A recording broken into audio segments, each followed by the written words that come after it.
All right.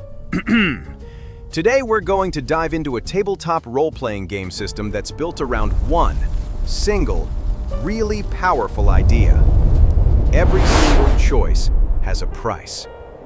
This is a game where it's not about winning or losing. Nah, it's all about the story that gets created by the costs you're willing to pay. This quote? This is the whole thing right here. It turns everything you think you know about RPGs completely on its head. You know, in most games, a dice roll is basically asking, do I succeed or do I fail? But here, the dice are answering a totally different question. They're saying, oh yeah, you can do it, but what's it going to cost you? And that one tiny shift in thinking, well, it changes absolutely everything. So where does this philosophy live? Welcome to Sidonia. It's this rain-starved, neon noir city where, you guessed it, every choice has a cost, and every single victory leaves a scar. The rules we're about to get into, they're not just some abstract system in a book.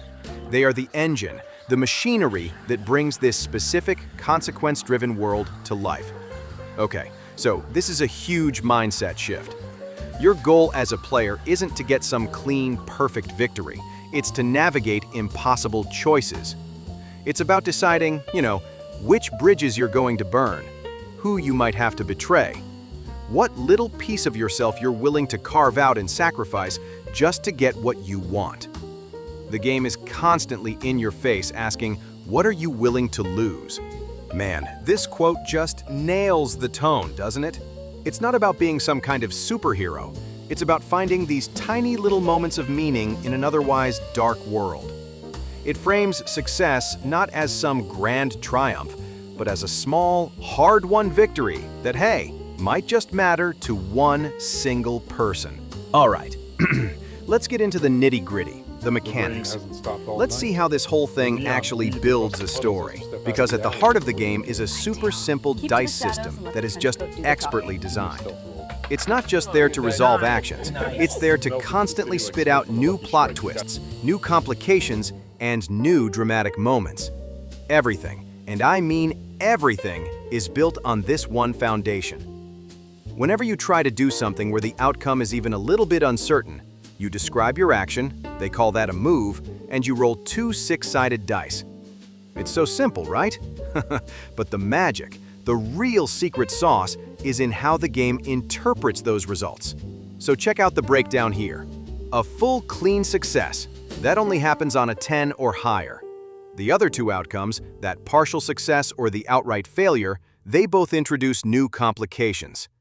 That means that the vast majority of your rolls are specifically designed to push the story in a more complex, more dramatic, and, frankly, more interesting direction.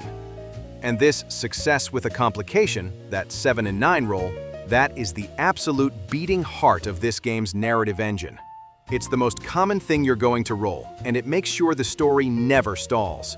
You get what you want, but the situation immediately becomes more interesting, or more dangerous, or way more difficult. So let's make this real. Let's say you're trying to pick a lock to get out of a building. You roll an 8. You get the door open, but your lock picks snap in half. You're not picking any more locks tonight. Or maybe you get it open, but that alarm you thought you disabled, it just sent a silent signal to the Red Sentinels, the city's notoriously brutal security force. See, you solved your immediate problem, but the game just handed you a brand new, probably worse one. And this really shows the key difference. I mean, we've all been there in a traditional game, right? You fail a roll to find a clue, and the whole story just grinds to a halt. Here, even on a failure, the story progresses. You might not find the clue you were looking for, but you're definitely going to stumble upon something else. Probably something dangerous that shoves the story in a whole new direction. The story always moves forward. Now, this whole philosophy of cost, it isn't just for dice rolls. Oh no, it is woven into the very fabric of how you build and advance your character. Every single advantage you get comes with a price tag attached right from the very start. In this world, nothing is free. You want those awesome retractable blades? It's going to cost you. You need that RuneTech piece of gear? It's going to come with a built-in flaw. The game is in a constant state of balancing power with these really interesting narrative or mechanical trade-offs. A perfect example is permanent corruption. Sounds bad, right? Well, it is. When you install powerful biomods like neural accelerators, it taxes your body's natural connection to the world's energy, what the game calls your etheric pattern. So mechanically, it limits how much you can corrupt your own genetic code. But narratively, it represents you literally losing a piece of your humanity with every single upgrade. Let's look at a fantastic example of this, the Arc Discharger. The street version, the jumper cable Knuckles, is slapped together and has a dangerous flaw. It can short out and zap you. The corporate version is reliable, but it's slow. It needs a whole turn to charge up. And the military-grade tech? Oh, it's perfect, but it costs you the most permanent corruption, a bigger piece of your soul. 3 versions of the same exact idea, and each one tells a completely different story about power and its price. And this philosophy is just everywhere. That street-grade tech, it's going to be unreliable. The powerful military hardware cost a piece of you. Even the social connections you make at the start come with built-in obligations and debts. So you know a guy in the corporate sector. Great, he'll help you. But one day, he's going to call in a favor you can't possibly refuse. Every single choice is a trade-off. Okay, now let's look at maybe one of the coolest examples of this entire design philosophy, the sorcery system. It is a brilliant fusion of game mechanics and personal story, and it turns magic into this deeply personal and unpredictable force. So the game just throws out the whole idea of spells being these repeatable, identical formulas that anyone can learn from a book. Instead, magic is treated like a language. And just like any language, it's shaped by the person speaking it, their culture, their experiences, their emotions, their personal accent. This quote from the game is just perfect. It explains that the same exact spell, the same rune for fire, is going to have a totally different effect depending on the caster's personal history. One sorcerer's fire might be a controlled, constructive force. Another's? Well, it's tainted by trauma. So it might be an uncontrollable, consuming inferno. Your backstory isn't just flavor, it is a core mechanic. The game even has this term for it, cognitive contamination.